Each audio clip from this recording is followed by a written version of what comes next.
பரிசுத்தமுள்ள பிதாவை உம்மை சோதரிக்கிறோம், துதிக்கிறோம் ராஜா. தேவாதி தேவனே உமக்கு நன்றி செலுத்துகிறோம். சர்வ வல்லமையுள்ள கர்த்தாவே, உம்முடைய வார்த்தைக்காக ஆண்டவரே உம்மிடத்திலே ஜெபிக்கிறோம் கர்த்தாவே. ஆண்டவரே, ஒரு கூட்ட ஜனமாக கூடி வந்து சுவாமி ஆண்டவரே உம்முடைய வார்த்தைக்காக காத்திருக்கிறோம். நீர் எங்களுக்கு உம்முடைய வார்த்தையை ஆண்டவரை விளங்கப்படுத்த வேண்டும் என்று சொல்லி ஜெபிக்கிறோம். பரிசுத்த ஆவியானவரை நீர் எங்களை வழிநடத்தும். எங்களுக்கு விளங்காத காரியங்களை நீர் விளங்கப்படுத்துறதுக்கு இருக்கிறதுக்காக உமக்கு நன்றி செலுத்துகிறோம். நீர் சத்தியத்தில் எங்களை வழி நடத்துகிறதுக்காக உமக்கு நன்றி செலுத்துகிறோம். சத்திய ஆவியானவரை நீர் எங்களோடு கூட இருந்து இந்த வசனங்களையும் வார்த்தைகளிலும் இருக்கிறதான வெளிப்படுத்தல்களை நாங்கள் பெற்றுக்கொள்ளவும், அதன்படி நாங்கள் நடக்கவும், அதன்படி வாழவும் எங்களுக்கு கற்றுத்தரும்படியாக ஜெபிக்கிறோம். அடியேனே நீர் ஆண்டவரை சிலுவை நிலையிலே மறைத்துக் கொள்ளும் ஆண்டவரை. நான் அல்ல, என்னுடைய சுயம் அல்ல, நீர் பேச வேண்டும் என்று சொல்லி ஜெபிக்கிறேன் ராஜா. இயேசுவின் வல்லமையுள்ள நாமத்தினாலே ஜெபம் பண்ணி நிற்கிற பிதாவே, ஆமென், ஆமென். ஹல்லேலூயா, ஹல்லேலூயா. இந்த நாட்களிலே நாங்கள் ஒவ்வொரு வருஷமும் நாங்கள் கிறிஸ்மஸை கொண்டாடுவோம். ஒவ்வொரு வருஷத்திலும் கிறிஸ்து என்னத்துக்காக வந்தார் என்றதை நாங்கள் விளங்கிக் கொள்வோம். ஒவ்வொரு வருஷத்திலும் நாங்கள் எவ்வளவுக்கு நாங்கள் எங்களுடைய ஆவிக்குரிய வாழ்க்கையிலே நாங்கள் முன்னேறுகிறோம் என்றதை நாங்கள் கவனிக்க வேண்டியதாக இருக்கிறது. அது மாத்திரமல்ல, இயேசு சொன்ன வார்த்தையில ஒன்று, உங்களுக்கு சமாதானம் உண்டாவதாக. இதை குறித்து நாங்கள் கடந்த நாட்களில் பார்த்தோம். அதை குறித்து நாங்கள் தொடர்ந்து பார்க்க போகிறோம். இன்றைய நாட்களும் சமாதானத்தை குறித்து நாங்கள் பார்க்க போகிறோம். ஏன் இந்த சமாதானத்தை திரும்பவுமாக உங்களுக்கு இந்த வசனங்கள் வந்து கொண்டிருக்கிறது ஆண்டவருக்கு தான் தெரியும். நான் இதுக்கு டாக்டர் இல்லை, அவர் தான் டாக்டராக இருக்கிறது. சமாதானம், இந்த பூமியிலே சமாதானம் இல்லாமல் போய்கொண்டிருக்கிறது. அநேக குடும்பங்களிலே சமாதானம் இல்லாமல் போய்கொண்டிருக்கு. அநேக பிள்ளைகளுக்குள்ளேயும் சமாதானம் இல்லை. அப்படியாக போய்கொண்டிருக்கிற காலங்களை நாங்கள் கடந்து சென்று கொண்டிருக்கிறோம். சமாதானம் இல்லாவிட்டால் அந்த வாழ்க்கை சீரழிந்து விடும். அந்த வாழ்க்கை சீரழிந்து விடும். அந்த குடும்பம் சீரழிந்து விடும். அந்த நபர் சீரழிந்து விடுவார்கள். ஆனால் தேவன் சமாதானத்தை கொடுக்கிறவர் என்று சொல்லி நாங்கள் அறிந்திருக்கிறோம். சமாதானத்தை கொடுத்து தேவனிடத்திலிருந்து நாங்கள் அநேக வார்த்தைகளை நாங்கள் பைபிளிலிருந்து நாங்கள் கற்றுக்கொள்ளலாம். நாங்கள் முதலாவதாக நாங்கள் ஒரு வசனத்தை நாங்கள் பார்ப்போம். எசாயா 48வது அதிகாரம் 8வது வசனத்தை வாசியுங்கள். அதுக்கு பிறகு 18வது வசனத்தை வாசியுங்கள். நீ கேள்விப்படவும் இல்லை, நீ அறியவும் இல்லை. ஆதி முதல் உன் செவி திறந்திருக்கவும் இல்லை. நீ துரோகம் பண்ணுவாய் என்பதையும் தாயின் கற்பம் தொடக்கி நீ மீறுகிறவன் என்று பெயர் பெற்றதையும் அறிந்திருக்கிறேன். ஆமென். தாயின் கற்பம் முதல் நீ மீறுதலாய் அறிந்திருக்கிறேன் என்று வசனம் சொல்லுகிறது. இந்த வசனத்தை நாங்கள் கவனிப்போமா இருந்தால், இந்த வசனம் சொல்லப்படுகிறது, அதாவது இஸ்ரவேல் புத்திரர்களுக்காக சொல்லப்படுகிற இந்த வசனம். இந்த வசனத்தை நாங்கள் கவனிப்போமா என்றால், இஸ்ரவேல் ஜனங்கள் தொடக்கத்திலிருந்து இப்படிப்பட்ட ஒரு ஜனங்களாகத்தான் இருந்தார்கள். அதாவது அவர்கள் ஆதி முதல் கொண்டு, அதாவது தேவனுடைய சத்தத்துக்கு செவி சாய்க்காத ஜனங்களாய், ஒரு கீழ்ப்படியாமையின் ஜனங்களாய் இருந்தார்கள். இந்த ஜனங்கள் இப்படியே வாழ்ந்து கொண்டு வருகிறார்கள். வாழ்ந்து கொண்டு வருகிற இந்த ஜனங்களை குறித்து நாங்கள் பார்க்கிறோம். அதுக்கு கூடத்தான் 18வது வசனமும் சொல்லுகிறது. 18வது வசனத்தை வாசிக்கிறோம். என் கற்பனைகளை கவனித்தாயானால் நலமாயிருக்கும். அப்பொழுது உன் சமாதானம் நதியைப் போலவும் உன் நீதி சமுத்திரத்தின் அலைகளைப் போலவும் இருக்கும். ஆமென். அந்த வசனத்துக்கு கீழ்ப்படியாத ஒரு அந்த சந்ததிக்கு கொடுக்கப்படுகிற இந்த வசனம், இதை நாங்கள் யோசிக்கலாம், இதை இஸ்ரவேலுக்கு தானே கொடுக்கப்பட்டிருப்பது, எங்களுக்கு இல்லையாண்டு நாங்கள் எடுத்துக்கொள்ளலாம் என்று நினைக்காதீர்கள். ஏனென்றால் முதலாவது அவர்களுக்கும் அடுத்தது எங்களுக்கு தான் கொடுக்கப்பட்டது. எத்தனை பேர் விசுவாசிக்கிறீங்க? எல்லா காரியங்களும் முதலாவது ஜூதருக்கு கொடுக்கப்பட்டது, அதுக்கு பிறகு மற்றவர்களுக்கு கொடுக்கப்பட்டது. Das heißt, wir können nicht sagen, dass es ja nur für Israels Volk, dass diese ganze Bibelvers gegeben wurden. Nein, es steht geschrieben, erst zu den Juden und dann zu den Heiden. Das heißt, die Heiden sind wie in dem Fall, alles was den Juden passiert, passiert auch den Heiden. Gerade இன்று அந்த காலத்திலே நடந்த யூதருக்கு இந்த இந்த ஜெர்மனிலே நடந்த காரியம் இவ்வளவு இவ்வளவு பேர் அவர்கள் சாக்கொண்டிருக்கிறார்கள், இவ்வளவு ஜூதரை இந்த இடத்துல சாக்கொண்டிருக்கிறார்கள். அதே காரியம்தான் எங்களுக்கும் நிகழும். ஏனென்றால் நான் என்னத்தை குறித்து சொல்லுகிறேன் என்றால், கிறிஸ்துவுடைய சபை எல்லா இடங்களிலும் நெருக்கப்பட்டு வருகிறது. நாங்கள் இந்தியாவை எடுப்போமா இருந்தால், இலங்கையை எடுப்போமா இருந்தால் இது பார்க்கலாம். எங்களுக்கு தெரிஞ்சது இலங்கையும் இந்தியாவும். ஆனால் இதுக்குன்னு சொல்லி ஒரு இண்டெக்ஸ் இருக்கு. அதாவது ஒரு சும்மா ஒரு நான் உங்களுக்கு 2 வருஷத்துக்கு முதல் நான் அதை காட்டியிருந்தேன். கிட்டத்தட்ட எத்தனை நாடுகள் கிறிஸ்தவர்களுக்கு எதிராக இயங்குகிறது என்று சொல்லி அதுக்கு ஒரு பெரிய ஒரு லிஸ்டே இருக்கு. அதுல முதலாவது நாடு இந்த நாடுன்னு சொல்லி நான் இதை உங்களை காட்டுறேன் என்றால், எங்களுக்குள்ள இருக்க சமாதானத்தை ஒருவராலும் எடுக்க இயலாது. தேவன் எங்களுக்கு கொடுக்கிற சமாதானம் இந்த உலகம் கொடுக்கிற மாதிரியான சமாதானம் அல்ல. ஆண்டவர் சொல்லுகிறார், இந்த உலகத்துக்கு கொடுக்கிற இந்த வசனத்தை நாங்கள் கவனிப்போமா இருந்தால் 18வது வசனம், என் கற்பனைகளையும் கவனித்தாயானால் நலமாயிருக்கும். இப்போது சமாதானம் உனக்கு சமாதான நதியை போலவும் உன் நீதி சமுத்திரத்தின் அலைகளை. நதிக்கும் அலைக்கும் 2 காரியங்கள் ஒப்பான காரியங்கள் உண்டு. என்னது என்று தெரியுமா? நதி வற்றி போகாது, அலை நின்று போறதில்லை. அலை அடித்து கொண்டே இருக்கும், நதி ஓடிக்கொண்டே இருக்கும். நதி கீழே இருந்து சுரத்தி அது அப்படியே ஓடிக்கொண்டே இருக்கும். அதை ஸ்டாப் பண்றதுக்கு இயலாது. நாங்களாத்தான் அதை ஸ்டாப் பண்ணலாம். ஆனால் அது இயற்கையிலே ஒரு காரியமாய் இந்த காரியத்துக்கு ஒப்பாக இந்த வசனம் எழுதப்பட்டிருக்கிறது. இதே மாதிரி தான் எங்களுடைய சமாதானமும். நாங்கள் தேவன் மேல் எங்களுடைய சமாதானம் அவரிடத்திலிருந்து நாங்கள் பெற்றுக்கொள்வோமா இருந்தால் அந்த சமாதானம் நிலை நிற்கிற ஒரு சமாதானம். அந்த சமாதானம் ஒருவரும் அசைத்து போடாத சமாதானம்.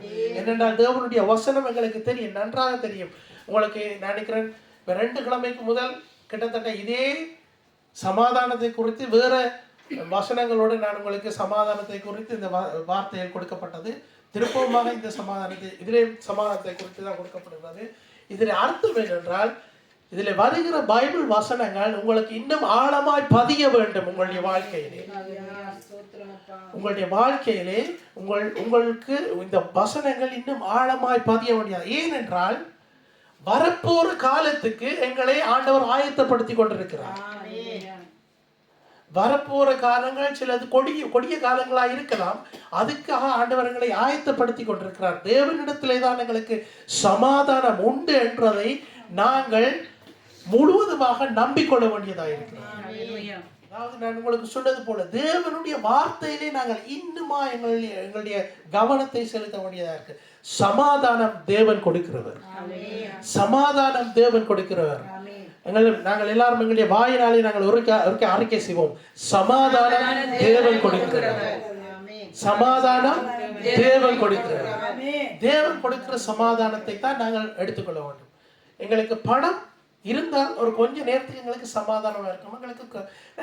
எங்களுக்கு விருப்பமானதெல்லாம் நாங்கள் வேண்டிட்டு போயிடுவோம். இப்படியாக இந்த உலகத்தில் இருக்கிற காரியங்களை குறித்து நாங்கள் இதண்டு கொள்ளலாம். எனக்கு ஒரு நல்ல ஒரு வீடு.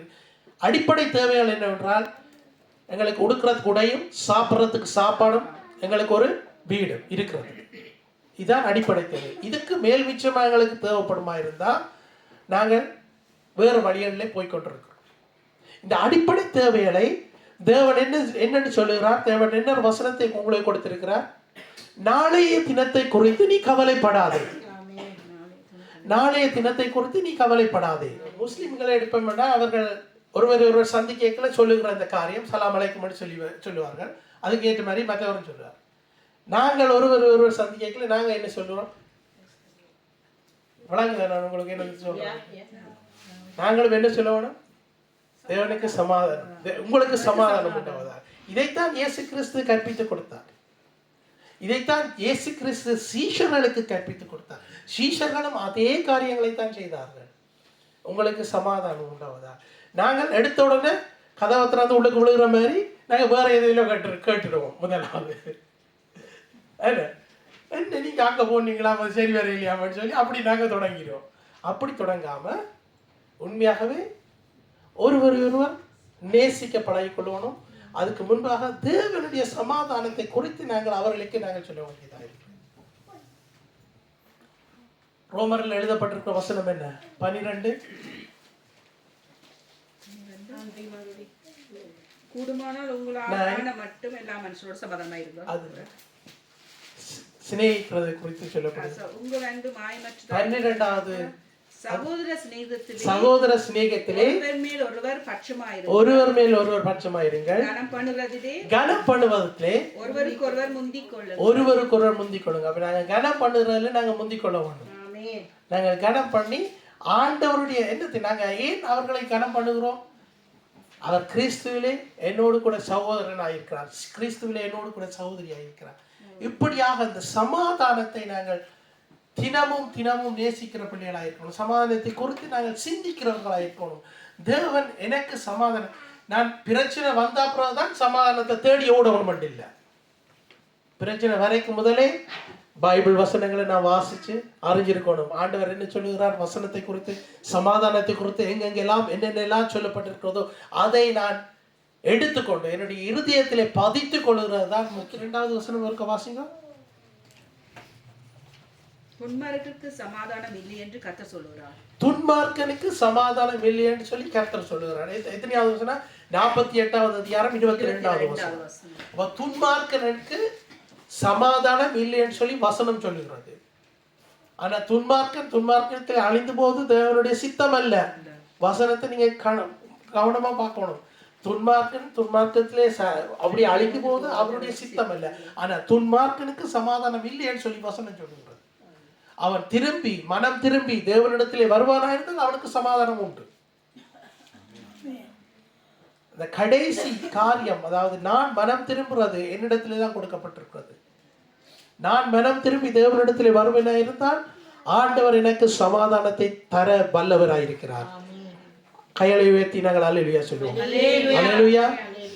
நான் மனம் திரும்பி தேவனிடத்திலே வருவேனாயிருந்தால் தேவன் எனக்கு சமாதானத்தை தருவார். நாங்கள் சமாதானத்தை நாங்கள் நாட வேண்டியதா இருக்கிறது. நாங்கள் அடுத்த வசனத்தை நாங்கள் பார்ப்போம். ஏசாயா 54:13. உன் பிள்ளைகள் எல்லாரும் கர்த்தரால் போதிக்கப்பட்டிருப்பார்கள். உன் பிள்ளைகளுடைய சமாதானம் பெரிதாயிருக்கும். ஹல்லேலூயா. இந்த வசனத்தை குறித்து நான் உங்களுக்கு கணக்க சொல்றதுக்கு இல்லை, ஆனாலும் ஒரு சில காரியங்களை நாங்கள் பார்ப்போம். உன் பிள்ளைகள் எல்லாரும் கர்த்தரால் போதிக்கப்பட்டிருப்பார்கள். தாய் தகப்பன் கர்த்தரால் போதிக்கப்பட்டிருந்தால் பிள்ளைகள் கர்த்தரால் போதிக்கப்பட்டிருப்பார்கள். அப்படி அவர்கள் போதிக்கப்பட்டு இருக்கிறது ஒரு ஆசீர்வாதமான ஒரு வாழ்க்கை. ஒருத்தரும் நேரா ஆண்டவர்கிட்ட வந்ததில்லை. ஒருத்தரும் பிறந்ததிலிருந்து கிறிஸ்துவை தவிர பிறந்ததிலிருந்து பரிசுத்தவான்களோடு சொல்லி இல்லை. எல்லாரும் பாவத்திலே வாழ்ந்து இயேசு கிறிஸ்துவை சொந்த ரட்சகராக ஏற்றுக்கொண்டு பாவத்திலிருந்து மீட்கப்பட்டு நாங்கள் தேவனுடைய ஆவியினாலே வழிநடத்தப்படுத்தி வருகிறோம். இந்த வார்த்தைகளை நாங்கள் கவனிப்போமா இருந்தால், உன் பிள்ளைகளுடைய சமாதானம் பெரிதாக இருக்கும். உலகத்தில் இருக்கிற தாய் தகப்பனுக்கும் ஆண்டவருக்கு பயந்து நடக்கிற தாய் தகப்பனுக்கும் வித்தியாசம் உண்டு. எத்தனை பேர் நம்புறீங்க? தேவன், அதாவது உலகத்தில் இருக்கிறவர்கள் உலகத்து காரியங்களுக்குள்ள தான் அவர்கள் தங்களுடைய சிந்தனைகளை திரும்பமாக கொண்டு போய், அது மாத்திரமல்ல எப்படி என்ன செய்யலாம் எது செய்யலாம் என்று சொல்லி அவர்களுடைய மைண்ட் ஓடிக்கொண்டிருக்கும். ஆனால் ஆண்டவரை அறிந்த தாய் தகப்பன்மாருக்கு அவர்களுடைய பாரம் அவர்கள் தங்களுடைய பிள்ளைகளுக்காக வடிக்கிற கண்ணீர், அவர்கள் தங்களுடைய பிள்ளைகளுக்காக ஜெபிக்கிற ஜெபங்கள் அந்த பிள்ளைகளுடைய சமாதானத்தை பெரிதாக்கும். ஹல்லேலூயா. இந்த பிள்ளைகள் ஒழுங்காக என்னன்னா அவர்கள் இந்த அழிவில் இருந்து தப்ப வேண்டும் என்றது தாய் தகப்பனுடைய விருப்பம். அவர்கள் இந்த அழிவில் இருந்து காக்கப்பட வேண்டும், இந்த வருகிற அழிவில் இருந்து காக்கப்பட வேண்டும் என்றது தேவனுடைய விருப்பம்.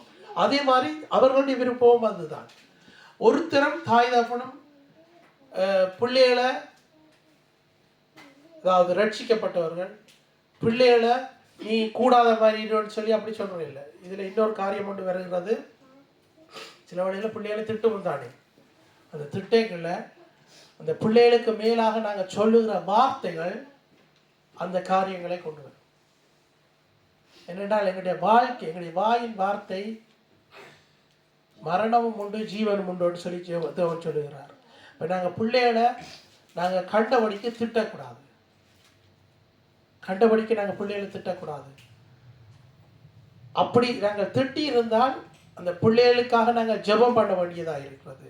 ஏனென்றால் அந்த இடத்திலே நாங்கள் சரி நாங்கள் திட்டி நாங்கள் மறந்து போயிருந்தாலும் நாங்கள் திரும்பவும் நாங்கள் நினைவுக்கு வரைக்கும் அவர்களுக்காக நாங்கள் ஜெபம் பண்ண வேண்டும். எப்படி ஜெபம் பண்ண வேண்டும் என்றால், இயேசு கிறிஸ்துவுடைய இரத்தத்தை எடுத்து அந்த பிள்ளைகள் மீது நாங்கள் ஒரு அவர்களுக்கு மேலாக அந்த பிள்ளைகளுடைய தேவனுடைய இரத்தத்தை எடுத்து அவர்களுக்காக நாங்கள் ஜெபம் பண்ண வேண்டியிருக்கிறது. அவர்கள் அதாவது நாங்கள் பேசின வார்த்தைகளின் நிமித்தம் பிள்ளைகளுடைய வாழ்க்கை கெட்டு போகாதபடிக்கு. ஹல்லேலூயா. இதுல முக்கியமாக தாய் தகப்பன்மார் பிள்ளைகளுக்கு பேசுற வார்த்தைகளே கவனமாக இருக்கணும். சகோதர சகோதரங்கள் தங்களுக்குள்ளே பேசுகிற வார்த்தைகள் கவனமாக இருக்கணும். டீச்சர்ஸ் மேல் பிள்ளைகளுக்கு மேலே பேசுகிற வார்த்தைகள் கவனமாக இருக்கணும். பாஸ்டர்ஸ் மேல் பிள்ளைகளுக்கு மேலே, என்ன சொந்த பிள்ளைகள் என்ன சபையில் இருக்க பிள்ளைகளுக்கு மேலே இதில் கவனமாக இருக்கணும். யாருக்கெல்லாம் அதிகாரம் கொடுக்கப்பட்டிருக்கிறதோ அவர்கள் பிள்ளைகளுக்கு மேலாக பேசுகிற வார்த்தைகள் அவர்களுக்கு அப்படியே வந்து அப்படி இருக்கக்கூடாது. நாங்கள் ஆண்டவர் அந்த வார்த்தைகளை எங்களுக்கு தருகிறது நிமித்தம் நாங்கள் திரும்பவும் தேவனிடத்திலே பாவம் மன்னிப்படுத்தி பிள்ளைகளுக்கு மேலே இயேசுவின் இரத்தத்தை நாங்கள் தெளித்து அவருடைய இரத்தத்தினாலே பிள்ளைகளை நாங்கள் பரிசுத்தமாக்கி கொள்ளலாம். அந்த சாபத்திலிருந்து அவர்களை விடுவிக்கலாம். ஹல்லேலூயா. இந்த வசனம் சொல்லுகிறபடி உன் பிள்ளைகள் கர்த்தரால் போதிக்கப்பட்டிருப்பார்கள். உன் பிள்ளைகள் கர்த்தரால் போதிக்கப்பட்டிருப்பார்கள் என்ற வசனம் என்னவென்றால், அந்த வசனத்தின் படி நான் என்னுடைய பிள்ளையை வளர்க்க வேண்டும். அந்த பிள்ளைக்கு நான் சொல்ல வேண்டும், வேதத்தை வாசி, வேதத்தை தியானி, ஜெபம் செய், இவைகளை மறக்காமல். ஒவ்வொரு நாளும் நாங்கள் எப்படி எங்களுடைய மாம்சத்துக்கு ஏற்ற நாங்கள் சாப்பாடுகளை நாங்கள் எடுத்துக்கொள்கிறோமோ அதே போல நான் என்னுடைய ஆவிக்குரிய ஜீவியத்துக்கு ஏற்ற சாப்பாடுகளை நான் எடுத்துக்கொள்ள வேண்டியதாக. அதாவது இந்த பிள்ளைகள் உண்மையாகவே ஒவ்வொரு பிள்ளைகளுக்கும் ஆண்டவர் கொடுக்கிற அந்த தாய் தகப்பன்மார் அவர்கள் கண்டும் கருத்துமாக அந்த பிள்ளைகளை ஒழுங்காக வளர்த்து வர வேண்டும். 25வது வசனத்தை நாங்கள் வாசிப்போம். நான் அவர்களோட சமாதான உடன்படிக்கை செய்து துஷ்ட மிருகங்களை தேசத்தில் இராதபடிக்கு ஒழிய பண்ணுவேன். அவர்கள் சுகமாய் வனாந்திரத்தில் தாவரித்து காடுகளில் நித்திரை பண்ணுவார்கள். ஆமென். ஹல்லேலூயா. ஹல்லேலூயா. இந்த வசனத்தை நாங்கள் பார்ப்போமா இருந்தால் அதில் சொல்லப்படுகிறது என்னென்றால், மேய்ப்பர்களை குறித்து நாங்கள் இந்த அதிகாரத்திலே நாங்கள் பார்ப்போம். இந்த 34வது அதிகாரம் முழுவதும் நல்ல மேய்ப்பனும் கெட்ட மேய்ப்பனையும் குறித்து இந்த இடத்துல எழுதப்பட்டிருக்கிறது. அதில் நல்ல மேய்ப்பன் நாங்கள் 23வது வசனம் சொல்லுகிறபடி 23வது வசனத்தை வாசிங்கள். அவர்களை மேய்க்கும்படி என் தாசனாகிய தாவீது என்னும் ஒரே மேய்ப்பனை நான் அவர்கள் மேல் விசாரிப்பாயிருக்க ஏற்படுத்துவேன். இவரே, அதாவது தாவீது வந்து எங்களுக்கு அவருக்கு அந்த நேரத்தில் அந்த காலத்தில் கொடுக்கப்பட்ட ஒரு நல்ல ஒரு மேய்ப்பனா. தாவீதே அந்த இடத்துல ஒரு நல்ல மேய்ப்பனாய் ஆண்டவர் அந்த வசனத்திலே காட்டுகிறார். தாவீதின் படி தாவீதை நாங்கள் எப்போ அறிஞ்சிருக்கிறோம்? சின்னலேருந்து நாங்கள் பைபிளை படிச்சிருக்கோம்டா எங்களுக்கு முதல் வந்தது என்ன? கோலியாத்தும் தாவீதும் என்ற அந்த கதையை எங்களுக்கு சொல்லியிருப்பாங்க. அதில் நாங்கள் என்னத்தை படிச்சிருப்போம்? கோலியாத்து வந்து என்ன செய்தவர்? குளப்படி சேர்க்கல. தாவீது வந்து கல்லால் கோலியாத்தை வென்றது, ஒரு கூழாங்கல்லால். இது கூட தான் எங்களுக்கு சின்ன நாங்கள் சண்டே ஸ்கூலில் படித்த படிப்பு. நாங்கள் கொஞ்சம் வயது வந்த அப்புறம் கொஞ்சம் யோசிச்சு பார்க்கல, ஆண்டவர் தாவீதுடைய வம்சத்திலே வருகிறது தான் இயேசு கிறிஸ்துவானவர். அது மாத்திரமல்ல, இந்த பெரிய கோலியாத்தை ஏற்படுத்தினது என்னத்துக்கு? இந்த தாவீது அவரை வெல்றதுக்கு தான். அதுக்கு முதல் நீங்க கோலியாத்தை பற்றி நீங்க ஒரு இடத்துல நீங்க வாசிக்கலாம். கோலியாத்தை பற்றி வேற எங்கேயும் வாசிச்சிருக்கீங்களா? இல்ல. ஆண்டவர் இந்த சின்ன பையனை கொண்டு போய் இந்த பெரிய ஒரு ஆளை வெட்டி விழுத்துறதுக்கும் அவனை ஜெயித்திருக்கும் உருவாக்கப்பட்டதுதான் தாவீது. அந்த தாவீது அரசனாக எவ்வளவு காரியங்களை செய்தார். அந்த அவர்கள் கூடாக வந்த வம்ச வரலாறுல தான் இயேசு கிறிஸ்துவானவர் தோன்றுகிறார். அப்படியானால் அது அவருக்கூடாக ஒரு நன்மையான ஒரு காரியம் செய்யப்படுகிறது. அடுத்தது 25வது வசனம், அதுல சொல்லப்படுகிறது, நான் அவர்களோட சமாதான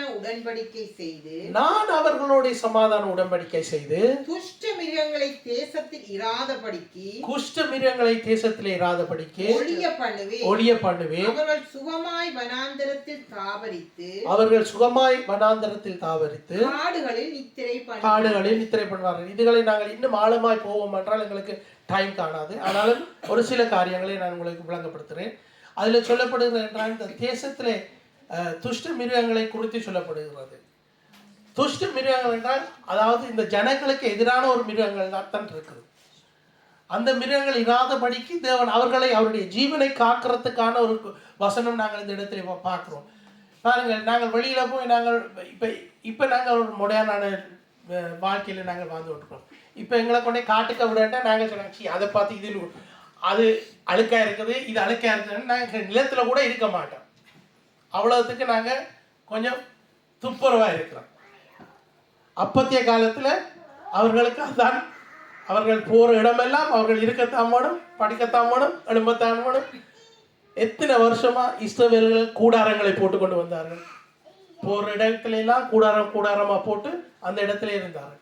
ஆனா அவர்கள் மத்தியிலே நடுவிலே தேவன் வாசம் பண்ணினார்.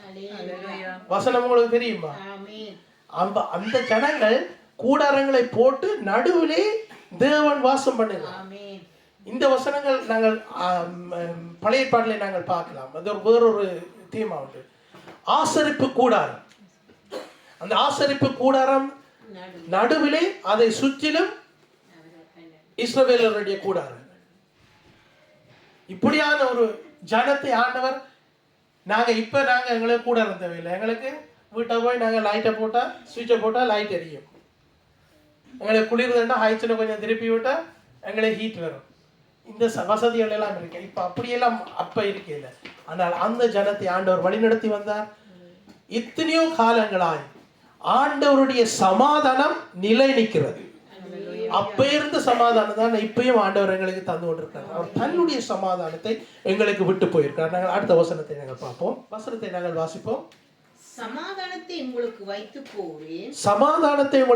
போகிறேன். என்னுடைய சமாதானத்தை உங்களுக்கு கொடுக்கிறேன். உலகம் கொடுக்கிற பிரகாரம் நான் உங்களுக்கு கொடுக்கிறதில்லை. உங்கள் இருதயம் கலங்காமலும் பயப்படாமலும் இருப்பதாக. அல்லேலூயா, அல்லேலூயா சொல்லுவோமா எல்லாரும்? அல்லேலூயா. தேவனுடைய வார்த்தை. இந்த வசனம் எத்தனை பேருக்கு பாடம்? இன்னுமா நீங்க பாடமாக்கி கொள்ளுங்க இந்த வசனத்தை. ஏன்னா இந்த வசனம் தான் எங்களை கடைசி காலத்துல, எங்களுக்கு கஷ்ட காலத்துல இந்த வசனம் தான் எங்களை தூக்கி விடுகிறது. நாங்கள் அதாவது இந்த உலகத்திலிருந்து எங்களுடைய ஜீவன் பிரிய மாட்டா நாங்கள் எத்தனையோ காரியங்களை நாங்கள் ஃபேஸ் பண்ண வேண்டி வரும். எத்தனையோ காரியங்களுக்கெல்லாம் நாங்கள் கடந்து போக வேண்டி வரும். ஆனால் இந்த வசனம் எங்களுக்கு சமாதானத்தை கொடுக்கும். சில வழியில திடீரென்று ஏதாவது எங்களுக்கு ஒரு பெரிய ஒரு பில் ஒன்று வந்துடும். 3000 ரூபா அதுக்கு கட்டு, 4000 ரூபா இதுக்கு கட்டு அப்படின்னா நாங்கள் உடனே திணறி போயிடுவோம். எங்கே இருந்து இந்த காசை எடுக்கிறது, எங்கே இருந்து இந்த காசை கட்டி முடிக்கிறது அப்படி நாங்கள் யோசிச்சு எங்களை மண்டியை போட்டுக்குள்ள போவோம். ஆண்டவர் சொல்லுறார், தன்னிடத்திலே சமாதானம் உண்டு.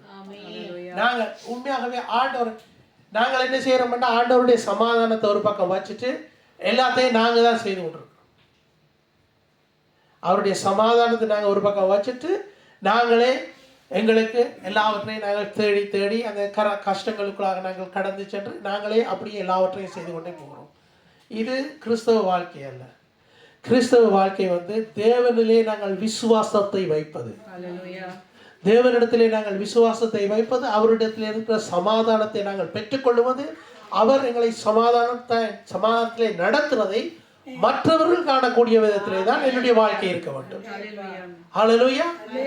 சமாதானம் உண்டாயிருக்கும் பொருட்டு இவைகளை உங்களுக்கு சொன்னேன். உலகத்தில் உங்களுக்கு உபத்திரவம் உண்டு, உலகத்தில் உங்களுக்கு உபத்திரவம் உண்டு, ஆனாலும் திடன் கொள்ளுங்கள், நான் உலகத்தை ஜெயித்தேன். ஹல்லேலூயா சொல்லுவோமா எல்லாரும்? ஹல்லேலூயா. உண்மையாகவே ஆண்டவர் அருமையான வசனத்தை, இந்த வசனம் எல்லாருக்கும் நல்லா தெரியும்னு நான் நினைக்கிறேன். உலகத்தில் எங்களுக்கு உபத்திரவம் உண்டுதான், ஆனாலும் தேவன் உலகத்தை ஜெயித்தவராயிருக்கிறார். நான் அவர்களை திடன் கொண்டு நானும் உலகத்தை ஜெயிக்கிறதுக்கு ஆண்டவர் வழியை ஆயத்தப்படுத்தி இருக்கிறார். அந்த வழியிலே நான் விசுவாசத்திலே என்னுடைய ஓட்டத்தை தொடர்ந்து மூட வேண்டியதாக இருக்கிறது. ஹல்லேலூயா. உண்மையாகவே எங்களை நாங்கள் ஆண்டவருடைய கரத்திலே ஒப்பு கொடுப்போம். எங்களுக்கு வர்ற பிரச்சனைகள் எல்லாம் ஆண்டவர் பார்த்துக் கொள்வார். ஆண்டவரிடத்தில் நாங்கள் கொண்டு போய் வைக்கணும். அதுக்காக ஜெபம் பண்ண வேண்டும். அதுக்காக ஜெபம் பண்ண வேண்டாம்னு சொல்லல, அதுக்காக ஜெபம் பண்ணுங்க. ஆண்டவர் வழிகளை திறப்பார்.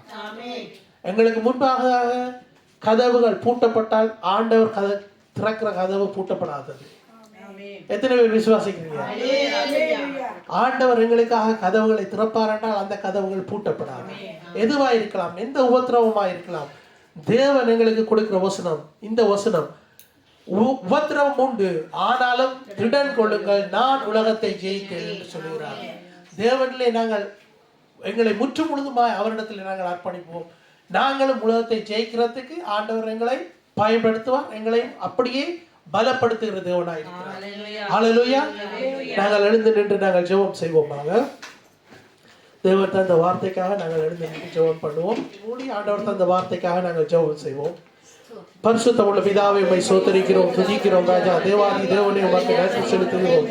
சர்வ வல்லவரே, இந்த நாளுக்காக ஆண்டவரை நன்றி செலுத்துகிறோம். ஆண்டவரை நீர் தந்த ஒவ்வொரு வார்த்தைகளும் ஆண்டவரை எங்களுடைய இருதயத்திலே நாங்கள் எடுத்துக்கொண்டு அதன்படி ஆண்டவரை வாழ நீர் எங்களுக்கு கற்றுத்தரும்படி ஜெபிக்கிறோம். கர்த்தாவே, உம்முடைய கரத்திலே எங்களை முற்று முழுதுமாக ஒப்பு கொடுத்து ஜெபிக்கிறோம் ராஜா.